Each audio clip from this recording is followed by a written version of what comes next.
مشاهدينا الاعزاء، اهلا بكم معانا على شاشه الفضائيه المصريه وحلقه جديده وباقي من الزمن. يمكن في كل حلقه بنلقي الضوء على مشروع من المشروعات القوميه الكبرى، لكن النهارده الحقيقه بنلقي الضوء على بقعه عزيزه وغاليه على ارض مصر وهي محافظه سوهاج. الحقيقه مجموعه من المشروعات الخاصه بتنميه محافظه سوهاج بطريقه لم تشهدها من قبل، ويعني بتشهد تطور كبير جدا خلال الاعوام الماضيه.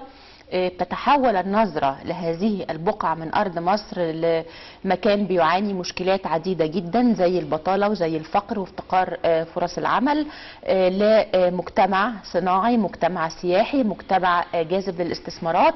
وعشان كده إن شاء الله النهاردة حلقة يعني نعتز بيها لبقعة غالية وعزيزة من أرض مصر محافظة سوهاج. هنطلع لفاصل ونرجع نستكمل حلقتنا النهاردة في باقي من الزمن على شاشة الفضائية المصرية.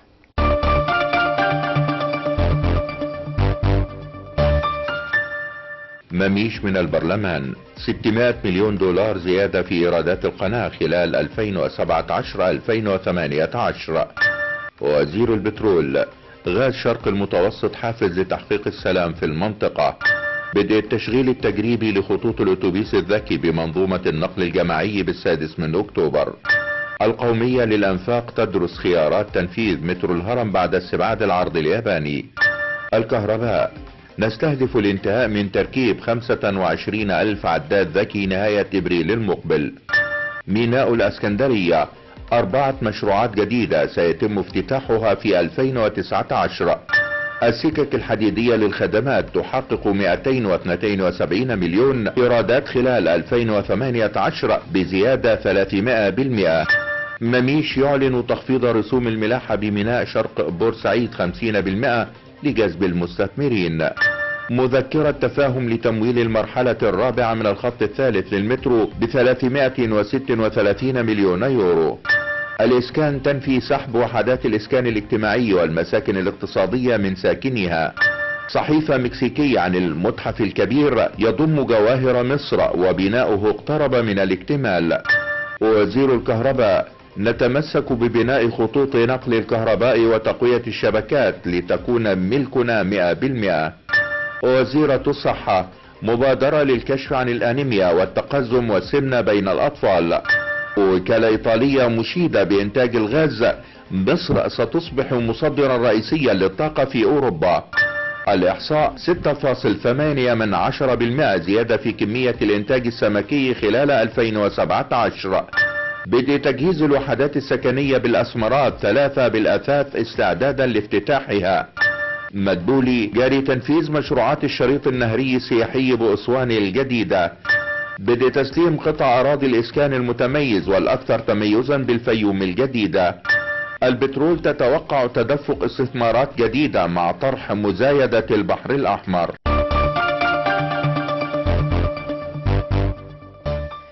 زي ما قلنا النهارده ان شاء الله بنتكلم عن محافظه سوهاج واستراتيجيه خاصه جدا بتتبعها الدوله المصريه من انشاء خدمات، من انشاء مناطق لوجستيه بتساعد على تنفيذ المشروعات الكبرى اللي هتقام ان شاء الله وبتقام في محافظه سوهاج، تساعد الحقيقه على زي ما قلت المشروعات. هنشوف التركيز على مناطق استثماريه كبرى، هنتكلم عن مناطق صناعيه بالاضافه طبعا لاستغلال المقومات السياحيه لمحافظه سوهاج.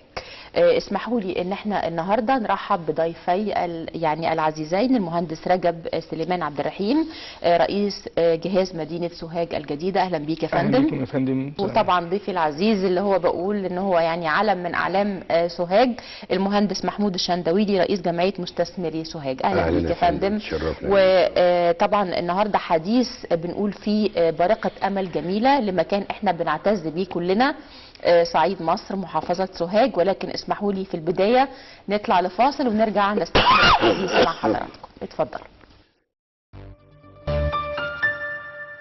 سوهاج تمساح النيل، مقولة قابلة للتنفيذ مع الطفرة الاقتصادية التي تشهدها المحافظة في مجالات الصناعة والزراعة والسياحة خلال الأعوام القليلة الماضية والعام الحالي. ومع دعم الدولة التام للاستثمار والمستثمرين تشهد سوهاج خلال الفترة القادمة تحولا حقيقيا من خلال تشجيع الاستثمار ودفع عجلة التنمية والاستغلال الأمثل لجميع المناطق الصناعية بالمحافظة، والعمل على تحويلها للعمل بنظام التكتلات الاقتصادية، والانتهاء من توصيل جميع المرافق وأعمال الرصف بها، والتي سترفع مساهمة سوهاج في الناتج الإجمالي المحلي. تتسم البنية الأساسية بمحافظة سوهاج بكونها حديثة نسبيا، ولذلك تشكل المشروعات فيها قاعدة انطلاق لعملية التنمية المستدامة، مثل مشروع مطار سوهاج الدولي وطريق الصعيد البحر الأحمر، ووجود 4 مناطق صناعية بالمحافظة، إضافة لمنطقة صناعات ثقيلة. كما تشتهر سوهاج بالعديد من الحرف اليدوية التي يمكن تحويلها إلى صناعات، وقد تم البدء فعليا في تحويل مجموعة من ورش النجارة بطهطا وجرجة إلى مجمع لصناعة الأثاث على مساحة 70 فدان، وجاري إنشاء مشروعات البنية التحتية له. تمثل مدينة سوهاج الجديدة ركيزة أساسية في عملية التنمية بالمحافظة الأم، من خلال تنفيذ عدد من المحاور الجديدة بها خلال الأيام المقبلة، وعلى رأسها مشروعات الإسكان والمرافق، إضافة إلى تنمية مرافق أراضي التوسعات، واستكمال مشروع الإسكان الاجتماعي، وتطوير شبكات الطرق، وتنفيذ محطة محولات للكهرباء. في إطار الجهود المبذولة من جهاز المدينة لتنفيذ المشروعات الخدمية والتنموية وتوفير الخدمات المختلفة لسكان المدينة، يجرى العمل حاليا على تنفيذ 16 مشروعا تنمويا بالمدينة لمياه الشرب والصرف الصحي والري والطرق، سيتم الانتهاء منها خلال العام الجاري. ومع اكتمال هذه المشروعات ستتوفر عدد كبير من فرص العمل من خلال زيادة الإنتاجية وتدعيم سلاسل القيمة وتوفير بنية أساسية داعمة للتنمية الاقتصادية وتعزيز القدرات التنافسية لمحافظة سوهاج ككل.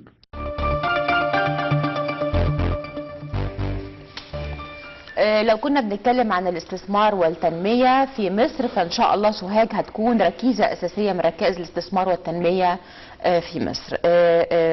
ضيفي العزيزين المهندس رجب سليمان عبد الرحيم رئيس جهاز مدينة سوهاج الجديدة، برحب بيك مرة تانية، والمهندس محمود الشندويلي رئيس جمعية مستثمري سوهاج.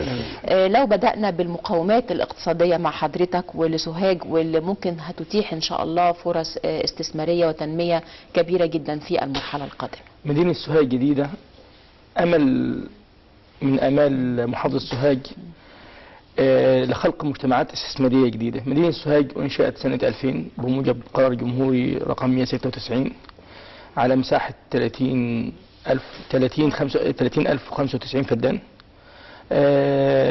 في سنة 2015 تم تعديل القرار بقرار السيد رئيس مجلس الوزراء لوجود مجتمعات قائمة، مجتمع زراعي قائم ما كانش ينفع يتجار عليه. رفعنا الأمر للسلطة المختصة، صدر قرار السيد رئيس مجلس الوزراء بالإضافة والخصم من مدينة سوهاج الجديدة لتصل مساحتها 29,000 فدان. سنة 2016 صدر قرار السيد رئيس الجمهورية رقم 214 بإضافة 834 فدان لإنشائها كغابة شجرية. مدينة سوهاج الجديدة فيها محاور سكنية، اقتصادية متمثلة في مناطق صناعية، مناطق مخازن، عندنا منطقة المينا جاف، عندنا مناطق السكنية تختلف حسب الفئات الموجودة. عندنا إسكان اقتصادي، إسكان فوق متوسط، عندنا إسكان عائلي اللي هو بيت العيلة، عندنا ابن بيتك لفئة من المجتمع، عندنا إسكان اجتماعي، عندنا إسكان قومي. يعني بنقول كل المشروعات اللي بتقام على أرض مصر سوهاج واخدة حيز الحقيقة بنفس صفة هذه المشروعات موجودة على أرض سوهاج. مجتمع صغير من الدولة. من الدولة. طيب لو رحنا لعلم من أعلام سوهاج، مهندس محمود الشندويلي رئيس جمعية مستثمري سوهاج، ودايما هذه النوع من الجمعيات هي حلقة الوصل بين الدولة وبين المجتمع والمستثمرين أيضا. انتم كمستثمرين بالذات في خطط الدوله والاستراتيجيه الاخيره اللي بتتبناها الدوله لمحافظه سوهاج، شايفين الفرص ممكن تكون شكلها ايه في المرحله القادمه؟ الاول انا اشكر القناه الفضائيه على استضافتنا لعرض فرص الاستثمار بمحافظه سوهاج. محافظه سوهاج هي بتتوسط بين القاهره واسوان، تعتبر في الوسط، لها مركز استراتيجي مهم واعد لما لها من امكانيات كبيره في كل مجالات التنميه. بالنسبه لمجالات التنميه عامه انا اتكلم على الصناعه، ان في 4 مناطق صناعيه حضرتك. اول منطقه انشئت بقرار رئيس مجلس الوزراء سنه 1992 بانشاء المنطقه الصناعيه بدايه حي مبارك طريق الصعيد البحر الاحمر. كان لسه طريق الصعيد البحر الاحمر امل في ذلك الوقت لم يتم. اعتقد الطرق اللي اقيمت في الفتره الاخيره وبالذات الطرق الى صعيد مصر الحقيقه مفخره كبيره جدا. حضرتك ده مقياس من مقاييس التقدم لاي دوله طبعا، مش محافظه. الطرق، فحضرتك في 4 مناطق صناعيه بدءا زي بدء الكوثر 93، بعد كده المنطقه الصناعيه بغرب جرجا، المنطقه الصناعيه بغرب طحطه، المنطقه الصناعيه بالحي وشرق، واضيف اليها عمق اخر جميل بقرار جمهوري بانشاء المنطقه الصناعيه اللي فيها مصنع الاسمنت، اول مصنع اسمنت ينشا في محافظه سوهاج حضرتك، ذا عماله كثيفه مقام على 500 فدان. في صناعات اخرى متعلقه به في هذه المنطقه زي مواد البناء وخلافه.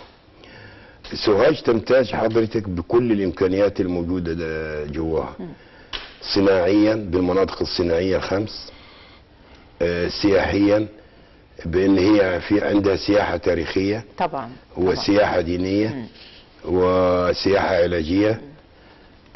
تمتاز سوهاج بان هي مهد التاريخ، ان مينا موحد القطرين من سوهاج. طبعا تفضل السيد رئيس الجمهوريه بافتتاح متحف سوهاج القومي. ده بيضم كل العصور اللي مرت بيها مصر من حضارات، بالاضافه للعصر القبطي والعصر الاسلامي. طب حضراتكم طبعا كجمعيه يعني مستثمرين، دور الجمعيه ايه في تبني المشروعات الجديده اللي بتقام على ارض سوهاج؟ وزي ما قلت انتوا دايما حلقه وصل بين الدوله وبين المجتمع، تقدروا الحقيقه تقدموا الكثير لبلدكم وبيئتكم. ويعني الحقيقه اعتقد جمعيه المستثمرين حضرتك اتكلمنا عن دور مهم جدا. طبعا هي جمعيه المستثمرين لها دور حيوي ونشيط وفعال في المجتمع السوهاجي حضرتك، وخاصة في مجال الصناعة. احنا ممثلين كأعضاء في اتحاد اسمه الاتحاد المصري لجمعيات المستثمرين. ده بيضم 55 جمعية على مستوى الجمهورية ب 55 منطقة ومدينة صناعية. احنا أعضاء مجلس إدارة فيه، وأنا بمثل الصعيد، نائب عن الصعيد في هذا المجلس. طبعا ده فرصه ان احنا بنلتقي برئيس الوزراء وبالوزراء المعنيين، عبروا عن المشاكل وبنعرض التحديات اللي بتواجهنا طبعا كصناعه، وبنحاول ايجاد حلول ليها. واخد بال حضرتك؟ برضه احنا اعضاء في مجلس اداره نقابه المستثمرين الصناعيين. احنا نشاطنا في الجمعيه من 2000 حضرتك، ما بنسيبش مجال الا بنطرقه. بنحاول نحل مشاكل المستثمرين مع الجهات الحكوميه، بنحاول نحضر مؤتمرات سواء داخل سوهاج او خارجها لعرض فرص الاستثمار الموجوده داخل محافظه سوهاج. وذلك لان احنا بنهتم ان احنا لازم سوهاج تبقى على الخريطه الصناعيه، وخاصه بعد اكتمال البنيه التحتيه. طبعا هنتكلم عن موضوع البنيه التحتيه ده الحقيقه بشيء من التفصيل، بس برضو خلينا نطلع لفاصل، لان دايما بنحب يعني نشوف صوت وصوره الانجازات اللي تمت والجاري العمل عليها، ونرجع نتواصل مع حضرتك. تمام يا فندم، اتفضلي.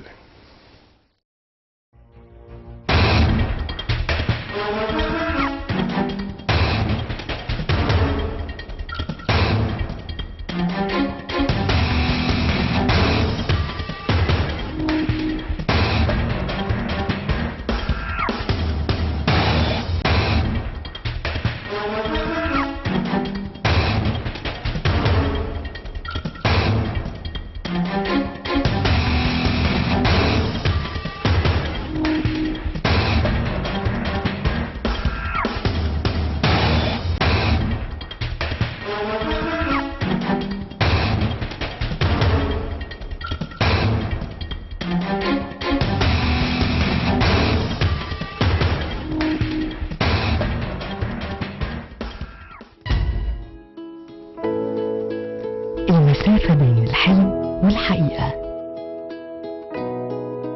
مجرد خطوة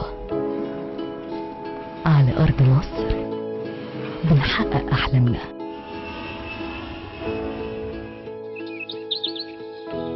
بعاصمة إدارية جديدة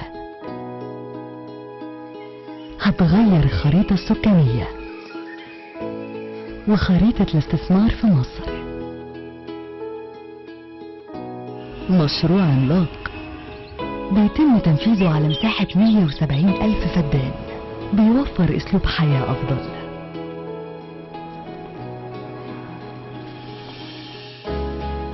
العاصمة الإدارية الجديدة هي حل مناسب وعملي للنمو الثقافي والسكاني، وبترحب بالمواطنين من كل المستويات في مكان ذكي بيواكب أحدث مستويات المعيشة والتكنولوجيا على مستوى العالم.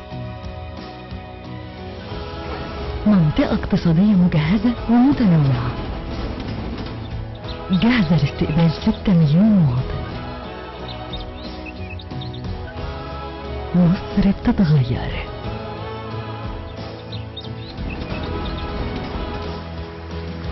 مصر تطور مستمر يفتح أبواب المستقبل.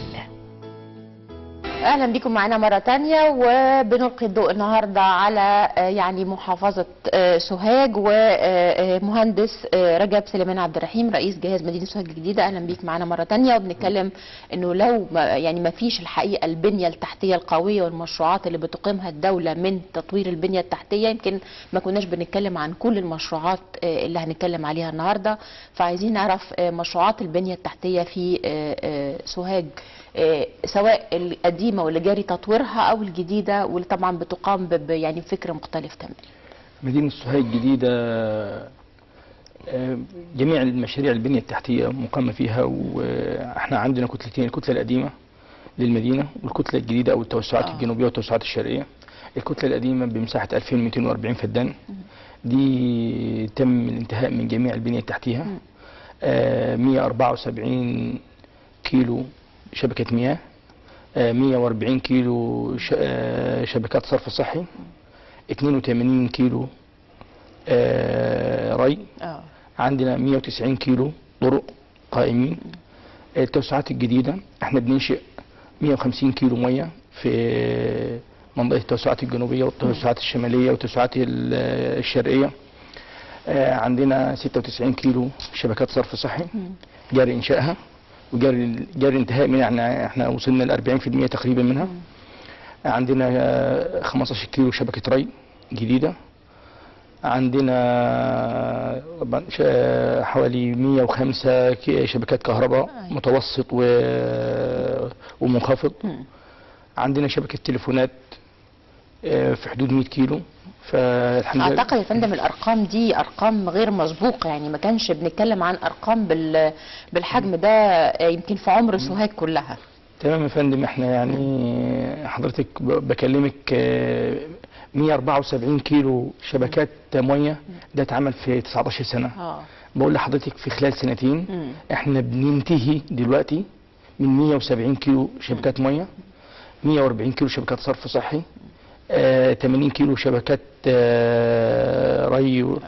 فالحمم لله يعني الدولة بتقود مجموعة مشاريع عملاقة، مفيش مجال للتكاسل او لا، ده احنا الحمد لله الشغل على 24 ساعة ومتابعة مستمرة من السلطة المختصة بقيادة المهندس عبد المطلب عمارة. احنا في طفرة، يعني احنا لينا 4 سنين في طفره لم يسبق لها مثيل، او 5 سنين في طفره لم يسبق لها مثيل. طيب لو رحنا للمهندس محمود الشندويلي وبنتكلم عن البنيه التحتيه، واعتقد انتم كمستثمرين كان لا يمكن تنظروا لمجمعات صناعيه او استثمار او صناعه بدون ما يكون هذه البنيه التحتيه الجاري العمل عليها، واللي ان شاء الله هيتم الانتهاء منها قريبا موجوده بالفعل. هل وفي حاجات كتير انتهوا منها في البنيه التحتيه؟ اتفضل حضرتك لو عايز تضيف شيء برضو اتفضل. يعني حضرتك البنيه التحتيه هنا في سوهاج الحمد لله انا بقول ان هي زي موقع ممتاز. ليه؟ لان فيها بنيه تحتيه مش موجوده في اي مكان تاني. فيها طريق الصعيد البحر الاحمر حضرتك ده اللي انشئ عليه ميناء بحري ده للصادرات والواردات. ده ان شاء الله يصدر لافريقيا، وهتبقى سوهاج ان شاء الله مركز تجاري عالمي باذن الله في القريب العاجل بفضل البنيه التحتيه اللي اتعملت دي. حاليا بينفذوا 130 كيلو باقيه من الطريق بالكامل. وصلة اسيوط سوهاج يخلوه مزدوج. طبعا حضرتك الطريق ده صرف حوالي 3 مليار في 2007. حاليا لو نفذ في الوقت الحالي كان حضرتك صرف لا يقل عن 30 مليار. بالاضافه لان عندنا البنيه التحتيه في الطريق الغربي القاهره سوهاج الغربي ده مزدوج جاي من الجيزه من بدايته من الجيزه. اعتقد ان وزير النقل اعلن عنه النهارده ويمكن تم تدارك بعض المشاكل اللي كانت موجوده، ابتدى يحلوها حضرتك في الحل. ودي عليها المنطقه الصناعيه الخامسه اللي فيها مصنع الاسمنت حضرتك الطريق الغربي. في عندنا دلوقتي برضه داخل في حيز التنفيذ طريق الخارجه سوهاج. يعني الخارجه دلوقتي حضرتك ان ما كناش نتخيل ان الوادي الجديد، لان الوادي الجديد تعتبر اكبر محافظه على مستوى الجمهوريه، مساحتها 44% من مساحه مصر، وما كانش في العصور السابقه ما كانش فيها اعتناء بيها. دلوقتي فيها كذا مخرج بيوصلها للطريق الشرقي وبيوصلها للميناء البحري. ففي طريق دلوقتي ان شاء الله اتحط في الخطه حوالي 80 كيلو ده بيصل الخارجه بسوهاج وبيعمل منفذ للوادي الجديد مرورا بمحافظه سوهاج على البحر الاحمر. ودي تعتبر خطوه قويه جدا. في عندنا حضرتك مطار دولي اكبر تاني مطار على مستوى مصر. في شبكه طرق موجوده. متى وصل اليه المطار؟ يعني مطار كامل التجهيز حاليا يا فندم؟ في اول مرحله فيه وبيستقبل في كذا ممر واخد بال حضرتك، بس حاليا ممر واحد، لكن مستقبلا يعتبر اكبر مطار على مستوى فيه ممر واثنين وثلاثه. حضرتك فيه كباري على النيل صرفت مليارات بالنسبه لمحافظه سوهاج، بتوصل الشرق بالغرب بالطريق الصعيد البحر الاحمر. ودي قفزه هائله زي كوبري جرجة حضرتك، ده بيوصل المناطق الصناعيه بالطريق الغربي بالمناطق الصناعيه بالناحيه الشرقيه بطريق الصعيد البحر الاحمر. ودي قفزه هائله طبعا ما كناش نتخيلها. في طمة في كوبري علوي حضرتك برضه بيوصل محاوره الطريق الشرقي اللي هو واصل لاسيوط مع الطريق الغربي اللي هو جاي من القاهره. فاحنا الحمد لله في بنيه تحتيه في المناطق الصناعيه هائله. ابتدى البنك الدولي السيد رئيس الجمهوريه طبعا بيعلن دايما ان هو يعني الصعيد جوه قلبه وفكره. لأن الصعيد يستحق زي ما قلنا من المقومات التي لم تكن تستغل قبل وفي امكانيات كبيره حضرتك نتمنى ان نستغلها بشبكه الطرق دي.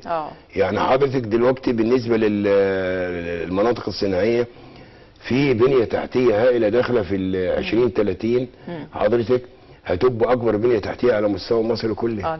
لان في حضرتك البنك الدولي في حوالي 300 مليون يورو هم 500 مليون خصصوا لافقر محافظين على مستوى الجمهوريه. سوهاج وجنة سوهاج منها 300 مليون يورو. شوفوا ده حضرتك اضربهم في 22 جنيه يعني حوالي 6 مليار. امبارح كنا في اجتماع في المحافظه مع السيد المحافظ ومع نائب وزير التنميه المحليه المسؤول عن البنك الدولي وعرضنا الخطط 2030. طيب احنا حضرتك بتتكلم طبعا عن الخطط وقد ايه مشروعات البنيه التحتيه هي اللي ساهمت انها نتكلم عن هذه. هناخد برضو جزء من الكلام مع مهندس رجب. ويعني حضرتك انا شايفه انه لو بنتكلم عن مشروعات التنميه سواء مجمعات صناعيه او اسكان لسه هنتكلم عنه، ولكن ملف الانسان تطوير الانسان في محافظه سوهاج اللي عشان يقدر يتعامل مع كل هذا التطور اعتقد ده ملف مهم جدا كمان. فندم والله دايما توجيه الدوله بالاهتمام بالمستوى المعيشه. احنا عندنا انشأنا 8334 وحده اسكان منهم 200 وحده اسكان حر، 458 وحده اسكان قومي و7656 وحده اسكان اجتماعي. تم تخصيص منهم 1650 تقريبا وحده. تم تسليم 1050 وحده. في ناس سكنت فعلا خلاص المجتمع بدأ يعمر. عندنا أكثر من 4000 ساكن في المدينة الحمد لله رب العالمين. مدينة جميلة، مجتمع حضاري بالمعنى الكلمة، مجتمع صحي. حتى مقومات الجمال اعتقد موجودة داخل عالية جدا جدا. عندي 58 كيلو مساحات خضراء، 58 كيلو مساحات خضراء. عندي 15 فدان حديقة، عندي 4.3 فدان حديقة، بالإضافة للمساحات المفتوحة كبفرات. يمكن حضرتك شفتي في الفيلم مصور عندنا بفر بيمر بالطريق وسط الصحراء بالكامل حدود 4 كيلو. عندنا الازدواج الطريق أمام المدينة، ده كان بيخدم اللي كان داخل سوهاج، ما كانش في غير حارة واحدة 8 متر. أيوه. 8 متر بتشيل النقل وتشيل الاتوبيسات وبتخدم على مراكز جرجاء المنشاة كل اللي على الصحراء والغربي. النهارده انا عندي طريق ازدواج حارتين وحارتين خدمة موجودين بيخدموا على الوصلة من الصحراء والغربي. جميل ان حضرتك بتقول لنا ما قبل وما هو موجود حاليا عشان الناس تعرف الفرق وما تم انجازه. ما كانش شيء باليسير ابدا، ودعم الدوله يعني شيء كبير جدا جدا. احنا الحياه اختلفت تماما في اخر 5 سنين. اختلفت. يعني احنا كنا بقول لحضرتك احنا في سوهاج جديده 2240 فدان. النهارده اضيف لينا 1500 فدان توسعات الشرقيه، اضيف لينا 9900 فدان توسعات جنوبيه خططنا جزء منها. اشتغلنا فعلا 735 فدان اسكان اجتماعي، فيهم اكثر من 3500 قطعه اسكان اجتماعي. المنطقه دي بس دي قد اللي موجود في المدينه الام 3 مرات. عندنا منطقه 455 فدان ده اسكان متميز. فحضرتك يعني دي طفره لم يسبق لها مثيل. مهندس محمود، لو ممكن نتكلم برضو نقول مدينة سوهاج الجديدة ممكن تكون فكرة انها قاطرة تنمية لمدن وجه قبلي عموما بكل المقومات العظيمة، سواء في الاسكان، في الطرق، في البنية التحتية، في الصناعة. فممكن ازاي ممكن نتكلم انها قاطرة تنمية لمدن وجه قبلي عموما؟ هي فعلا قاطرة تنمية لمدن وجه قبلي. ليه حضرتك؟ ان فيها منطقة صناعية جميلة جدا بها كل قطاعات الصناعة موجودة، بها مدارس، بها الجامعة. يكفي ان فيها الجامعة سوهاج. دي جامعة سوهاج اكبر جامعة في الصعيد وفي جنوب الصعيد حضرتك، وتعتبر منار التنمية بالنسبة لمحافظات الجنوب بالكامل. بها عدد لا يقل عن عمل سوق حضرتك، سوق تجاري، سوق زي سوق 6 اكتوبر خضر وفاكهه، وزي سوق العبور، لا يقل روعه ومساحه وامكانيات عن هذه الاماكن. 43 فدان. وده كله حضرتك بيدي فرصه للتشغيل ولتشغيل البطاله، لاننا تعتبر محافظات طرد للسكان. فالمجتمعات العمرانيه الجديده ده بتخلق مجتمع سكاني، بتخلق وظائف جديده احنا محتاج ليها لحد من الهجرة الداخلية حضرتك للمحافظات الكبرى، إن بعد كده بتمثل عشوائيات ومشاكل الدولة، والدولة بتصرف مليارات عشان إعادة تنظيمها. فاحنا بصراحة سوهاج الجديدة دي معتبرينها مفتاح التنمية أو المفتاح الذهبي لمحافظة سوهاج بالنسبة لتنمية سوهاج بالكامل حضرتك. طيب لو رجعنا مع حضرتك مهندس رجب، برضو قلنا عن الأراضي المطروحة يعني للترفيق، وبالنسبة اللي هي للمجمعات الصناعية برضو حضرتك تكلمني عنها. عندنا احنا حضرتك بنخصص منطقة مخازن لخدمة المناطق الصناعية. أنا عندي منطقة صناعية فيها 158 مصنع. اشتغلوا منهم 22 مصنع بينتجوا، في مصنع بيصدر لخارج مصر. عندي مصنع أدوية بيطرية يمكن موجود الوحيد الموجود على مستوى الصعيد. عندنا ثلاجات خضر وفاكهة، وده تعتبر مناطق لوجستية صغيرة يعني من منافذ الإنتاج لمنافذ البيع مباشرة. بنخطط منطقة صناعية تاني عشان تكون مناطق استثمارية متكاملة، مش منطقة صناعية وبس، لا منطقة استثمارية بالكامل. يعني المستثمر يجي عاوز مصنع او مجموعه مصانع بانشطه مختلفه، جواها منطقته السكنيه، جواها كل الخدمات اللي هو محتاج اليها. بامر الله تعالى ده الفكر الجديد في الهيئه ان شاء الله. احنا وجود مدينه سوهاج الجديده متاخمه 7 كيلو للصحراء والغربي. قربها من محافظة سوهاج الأم 8 كيلو. احنا عندنا طريق 8 كيلو دلوقتي بيخدم ما بين مدينة سوهاج الجديدة لمحافظة سوهاج الأول مدينة سوهاج الأم. 8 دقايق بالظبط المواطن يطلع ينتقل من سوهاج الأم إلى سوهاج الجديدة. الطلبة عندنا بعد ما كان ياخد طريق 43 كيلو تمام عشان يروح الجامعة. النهارده في حوادث، يمكن كانت اكتر من حادثه مشهوره جدا وافزعتنا كلنا. النهارده الطلبه بتتمشى، ممكن يتمشى عشان يروح الجامعه، يطلع من بيته ياخد بيته يروح ماشي ويروح الجامعه. 8 كيلو بالظبط بيكون في جامعه سوهاج. ده طريق 8 كيلو 2 من 10 انشانا من مدينه سوهاج، من مخرج مدينه سوهاج الى مدينه سوهاج الام. الحقيقه كلها مشروعات بتيسر على يوصل للطريق الصحراوي الغربي كمان، يوصل للمدار، وفر حوالي 50-40 كيلو. زي ما بنتكلم عن فرص الاستثمار برضو بنتكلم عن المشروعات اللي بتسهل يعني حياه الناس. ده بتخدم كل قطاعات التنميه في البلد. وده جذب الاستثمار كمان يا فندم. النهارده المستثمر عاوز طرق يتحرك عليها، عاوز مناطق يكون فيها خدمات موجوده، كهرباء، ميه، صرف صحي. طبعا سوهاج لم تشهد يعني تسارع على الاستثمار زي اللي قد في الفترة دي في العهد ده. طيب احنا برضو بنطلع لفاصل ونرجع مع حضراتكم نستكمل كل المشروعات اللي بتقام على ارض سوهاج باذن الله. اتفضلوا.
لو كنا النهارده بنتكلم عن مشروعات وانجازات ويعني حقيقه افكار عظيمه جدا بتقام على ارض سوهاج، لكن بالتاكيد احنا عندنا تحديات وعندنا مشاكل زي اي مكان في الدنيا، وهو ده اللي هنتكلم عنه النهارده مع يعني المهندس محمود الشندويلي، وبنتكلم عن التحديات اللي بتواجه المستثمرين في سوهاج. ولكن لو قلنا هناك تحديات لكن ايضا هناك مساهمه من الدوله، هناك حوافز استثماريه بتقدمها الدوله للمستثمرين للتغلب على هذه التحديات. طبعا الشيء الجميل اللي عمله الرئيس في خلال دورته الاولى ودي دورته الثانيه شيء من الخيال بالنسبه للصعيد. فانا عشان يكتمل دي الصناعه تعتبر من اهم قطاعات التنميه بالنسبه للبلد، وذلك يعني لانها بتستقبل بطاله حضرتك، وبتعمل زياده في الدخل القومي وموارد سياديه للدوله وكلام زي كده.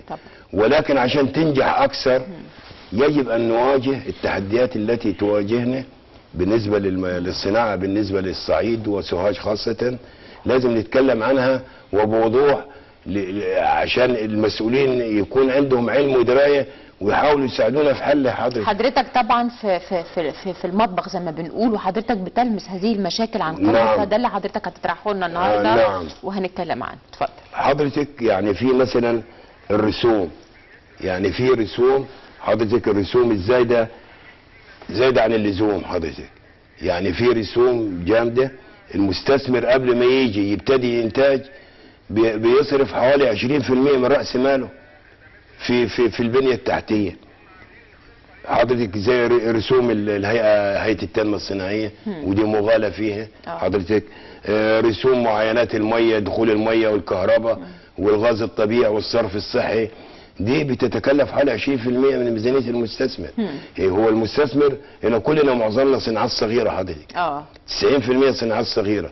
المستثمر في بدايه انشاؤه للمشروع محتاج راس مال سيوله، عاوز يبني طوبه على طوبه، يبني السور، يبني محتاج الدعم المالي. الدعم المالي عشان يبني ويجيب الات ومعدات وينتج. ففي بصراحه تكاليف عاليه في الرسوم. بالاضافه لان في برضه بوجه نداء من هنا للتنميه الصناعيه وللمهندس مجدي غازي رئيس هيئه التنميه الصناعيه اللي عين قريبا، ان كان في حاجه اسمها استئناف تعامل، وكانت المده بتنتهي في 31/12. بعد كده في بالغرامه، ففي غرامات عاليه جدا. احنا كصعيد محتاجين السيوله، ما فيش سيوله عندنا بصراحه. فنطلب منه من خلال برنامجكم ان يمد المهله، مهله استئناف التعامل. عايز مد المهله قدر الغرامات ورفع الغرامات بالكامل عن المستثمرين. أيوة. لان فعلا في ضائقه ماليه وفي ظروف صعبه واحنا كلنا عارفينها، واحنا بنتحمل فاتوره تغيير الظروف اللي موجوده داخل البلد وسعداء بيها، لان دي بلدنا ولازم نبنيها طبعا. واحنا مع الرئيس في كل خطوه بيخطوها. ففي يعني تحديات كبيره بتواجهنا، دي اولها. في حاجات كتير حضرتك. نمره 2 المصانع المتعثره او المتوقفه، والدوله والحكومه وعدت، ما اقولش الدوله، واللي هي يا فندم تقريبا عددهم قد ايه او هم حجمهم قد ايه المصانع على مستوى الدوله ولا على مستوى الصعيد او محافظه سوهاج بالاخص؟ يعني لا يقل عن 30% مصانع متوقفه. كل ما تحتاجه المصانع هو ضخ راس مال اعاده تشغيلها مره ثانيه. فيجب على الحكومه ان تهتم. الحكومه اتكلمت عن الموضوع اكثر من مره ولكن لم يفعل الان، لان المصانع المتوقفه يجب ان نجد لها حلا مش على مستوى الصعيد ولا سوهاج، على مستوى مصر بالكامل. لان احنا هنيجي نبني مصانع جديده وعندنا مصانع ماشي نمشي في الخطين. تكلفه احنا مش في حاجه اليها طالما الله ينور عليك. هنا نمشي في الخطين ماشي، ما نقولش ان لا نمشي في المجمعات الجديده والكلام زي كده، بس المصانع المتوقفه يجب ان تعمل لانها تستقبل بطاله ثاني يوم، وبعدين البطاله دي قنابل موقوته، وبعدين الظروف الاجتماعيه صعبه للناس. فالوسيله الوحيده لتعيين بطاله الصناعه. طب الصناعه فيها مصانع متوقفه، ما نشغلها عشان تستقبل العماله دي، بالتالي هتزود دخل الدوله. الموارد السياديه للدوله، الدوله صرفت مليارات على البنيه التحتيه للمناطق الصناعيه، صرفت مليارات في محافظه واحده، ما بالك في 37 منطقه صناعيه في الصعيد. فيجب ان تواجه هذه المشكله وتشغل المصانع المتوقفه، لان دي مهمه جدا. ايوه. طب دي النهارده فرصه ان احنا نوصل صوتنا من خلال يا ريت المهندس محمود الشندويلي انه محتاجين سيوله، ضخ سيوله سواء للمصانع المتوقفه او الحوافز الاستثماريه للمستثمرين، لانها كلها صناعات صغيره ودي الدوله الحقيقه بتوجه يجب ان توضع حوافز حضرتك للصعيد. ان الصعيد دلوقتي اللي بيستثمر ابناء بلده. أيوة. مفيش حد بيجي من الخارج طبعا. لا من خارج مصر ولا من داخل مصر، من ابناء البلد المقيمين داخل محافظاتهم. فاحنا بنقول يجب ان توضع الارض بالمجان لا تكفي، احنا عاوزين حوافز اخرى تشجع زي الاعفاء الضريبي، زي الاعفاء من مثلا فتره معينه من التامينات، من الضرائب، من خلافه، تشجيعا للناس عشان تيجي داخل مصر وخارج مصر. صوت حضرتك وصل النهارده بكل المشاكل موجوده، وعايزين برضو من ضمن اللي هنتكلم عنه مع المهندس رجب ملف الخدمات ومن ضمنها ملف التعليم. اتفضل يا مهندس رجب. مدينة سوهاج جديدة مدينة بكر لسه نقول جاذبة للسكان وجاذبة للاستثمار وجاذبة. احنا عندنا جامع سوهاج كانت من اهم ركائز دعم المنطقة بالكامل، مش مدينة سوهاج جديدة. احنا في مدينة سوهاج جديدة انشأنا 3 مدارس اسكان، 3 مدارس تعليم اساسي، منهم 2 اشتغلوا خلاص ليهم اكتر من 3 سنين. في مدرسة وزارة او مديرية التربية والتعليم في سوهاج حطها على قائمة مدارس النيل. عندنا 5 قطع اراضي تم تسليمهم لمديرية التربية والتعليم من سوهاج. لإنشاء مدارس فيهم، وخطبنا السيد وكيل الوزارة الدكتور عمرو شلتوت بموافاتنا بخطة الوزارة في إنشاء المدارس دي. عندنا 10 مناطق مدارس تعليم خاص. عظيم. تمام يا فندم. من فيهم مدرستين اشتغلوا، لو تسمحي لي او لو اقول اسمهم ينفع ولا لا احنا بنتكلم في العموم يا فندم، اللي هي الاسماء مش هتضيف شيء، ولكن بنتكلم في عموم الخدمات. في مدرسه خلاص على اخر السنه اللي هتكون جاهزه، في 7 مناطق شغالين بياخدوا 7 مدارس بيعملوا اجراءات ترخيص. احنا اجراءات الترخيص عندنا حضرتك في سوهاج او في هيئه المجتمعات العمرانيه. يدخل المستثمر بيخلص كل اوراقه بايده يعني، ومع المستثمر من اول رئيس الجهاز لاصغر موظف موجود مع المستثمر لغايه ما تخلص. عظيم. جميع اجراءاته. واي مشكله بناخد الملف بالكامل ونطلع على مهندس عبد المطلب بيجيب لنا كل الادارات المعنيه عشان تحل مشكله كأن المستثمر. احنا بنقول النهارده ان ملف التنميه وملف يعني الاستثمار برضو لن يكون الا بالاهتمام بالانسان وبالتعليم، وملف التعليم مهم جدا طبعا لانه ومعلش هيئه المجتمعات العمرانيه مثال في كسر الروتين. ده اللي احنا فخورين بيه يا فندم، ده اللي احنا فخورين بيه جدا الحقيقه. الفكر اللي انتوا بتعملوا بيه، حضرتك هتستعرض النقطتين اللي حضرتك عايز تقولهم قبل ما يعني نختم الحلقه، وبنقول ان شاء الله احنا عندنا لسه حلقات قادمه عن مدينه سوهاج. نهتم بتطوير التعليم الفني تطوير فعلي، لان مخرجات التعليم الحاليه غير متوافقه مع سوق العمل. واخد بال حضرتك؟ توسعه في التعليم الفني. عاوزين حضرتك اللامركزيه. بالنسبه عندنا محافظ الحمد لله، محافظ شباب ونشيط، بس محتاج دفعه، لان كل القرارات متعلقه بالمركزيه هنا داخل القاهره. يعني محافظه بكل امكانياتها لا تمتلك شيء، تمتلك الوزارات الاخرى، وهو لا يحق له انه يتصرف في اشياء كثيره داخل المحافظه. محتاجين ان انتم تحلوا مشاكلكم من داخل سلطات واسعه للمحافظين بتحقيق اللامركزيه. احنا بندعو برنامج باقي من الزمن لزياره مدينه سوهاج ان شاء الله يا فندم، نتمنى ويشرفنا ويسعدنا جدا جدا. نشكر كل مشاهدينا ونلتقي ان شاء الله وحلقه جديده وباقي من الزمن.